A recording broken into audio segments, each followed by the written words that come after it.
Estudo Bíblico 9.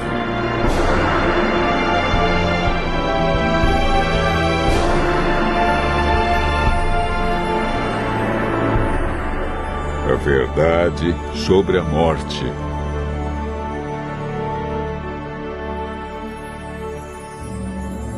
A morte é uma inimiga cruel.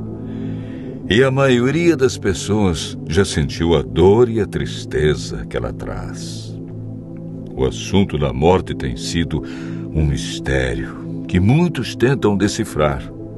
Muitos têm especulado sobre o estado dos mortos. Para onde eles vão? Existe consciência na morte? Será a morte o fim ou apenas um estágio, uma passagem para outras vidas? Hoje, no mundo cristão, há muitos ensinos sobre o estado do homem na morte. Vejamos o que a Bíblia diz.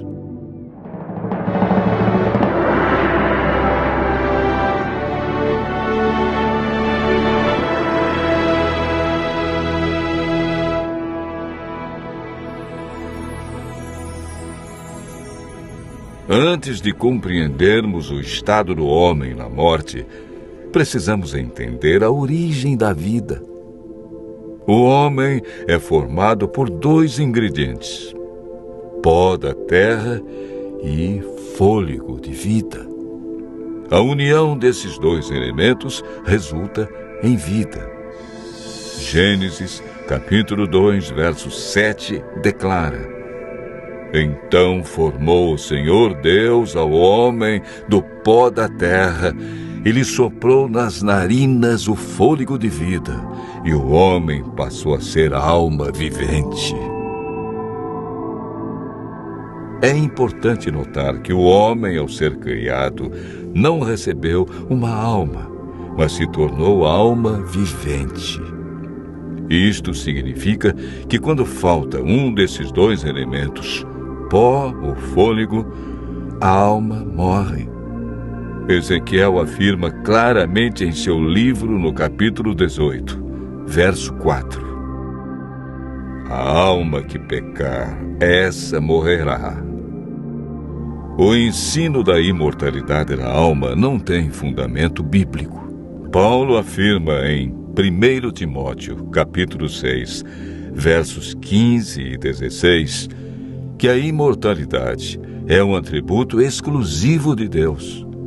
A Bíblia é clara em afirmar em Gênesis capítulo 3, verso 4, que a teoria de vida após a morte é um dos enganos do inimigo de Deus.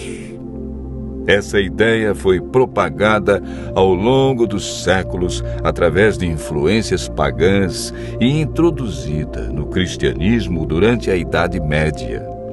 A Igreja absorveu o conceito grego de corpo e espírito como entidades separadas, contradizendo assim o que Deus disse: certamente morrerás. Gênesis capítulo 2, verso 17. Gênesis 3, verso 19 declara: porque tu és pó e ao pó tornarás. Eclesiastes 12, verso 7 diz que por ocasião da morte, o pó volte à terra como era e o espírito volte para Deus que o deu. O espírito que ele deu na criação foi o fôlego de vida. A palavra espírito, que vem do hebraico ruach, ou nechamar, e do grego pneuma, é empregada centenas de vezes na Bíblia. Algumas vezes traduzida por fôlego e outras por espírito, podendo ser usadas alternadamente. Portanto, espírito na Bíblia nunca se refere a uma entidade consciente, desencarnada. Pelo contrário, Davi afirma: os mortos não louvam o Senhor, nem os que descem ao silêncio. Salmo 115, verso 17. O homem, ao ser criado, recebeu imortalidade condicional. Para mantê-la, deveria viver em obediência. Gênesis capítulo 2, versos 16 e 17.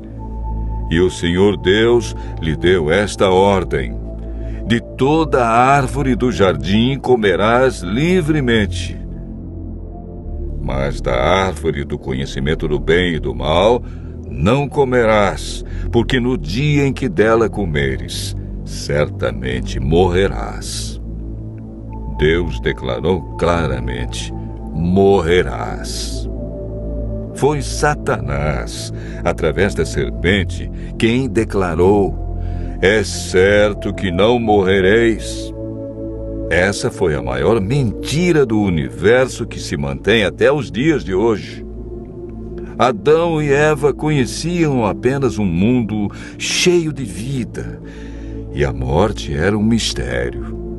Eva desobedeceu a Deus, comeu do fruto proibido e o deu a Adão. Como resultado, o que Deus disse se cumpriu. A morte, a dor e o sofrimento passaram a existir.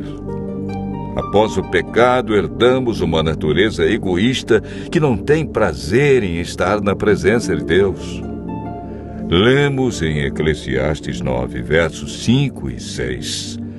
Os vivos sabem que hão de morrer, mas os mortos não sabem coisa nenhuma, nem tampouco terão eles recompensa, porque a sua memória jaz no esquecimento.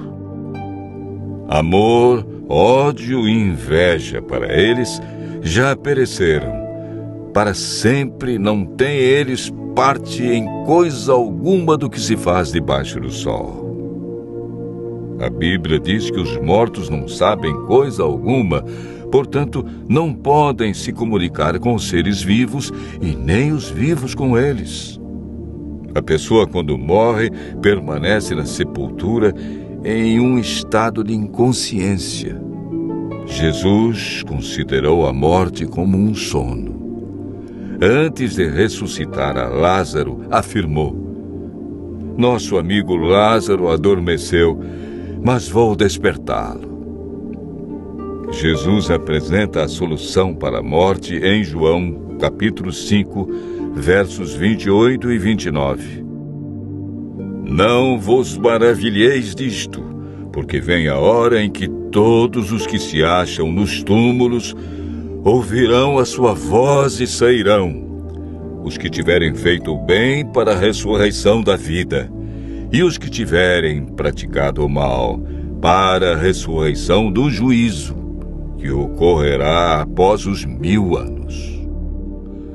O que receberão aqueles que participarem da primeira ressurreição, a ressurreição da vida? 1 Coríntios, capítulo 15, versos 51 a 53, declara: eis que vos digo um mistério. Nem todos dormiremos, mas transformados seremos todos, num momento, num abrir e fechar de olhos, ao ressoar a última trombeta. A trombeta soará, os mortos ressuscitarão incorruptíveis, e nós seremos transformados. Porque é necessário que este corpo corruptível se revista da incorruptibilidade, e que o corpo mortal se revista da imortalidade. Desde que o ser humano pecou, perdeu a imortalidade. Mas por ocasião da segunda vinda de Cristo, os que o aceitarem como Salvador receberão a dádiva da imortalidade conquistada por Jesus na cruz. João afirma, e o testemunho é esse, que Deus nos deu a vida eterna, e esta vida está no seu Filho. Aquele que tem o Filho tem a vida. Aquele que não tem o Filho de Deus não tem a vida. Cristo promete que o vencedor de nenhum modo sofrerá o dano da segunda morte. Aqueles que aceitam a Cristo e a salvação que Ele traz experimentarão a alegria indescritível por ocasião de sua vinda. Desfrutando felicidade plena, passarão toda a eternidade em companheirismo com seu Senhor e Salvador. Continue ouvindo a voz de Deus e seguindo a sua palavra, e desfrute pela fé a esperança da imortalidade.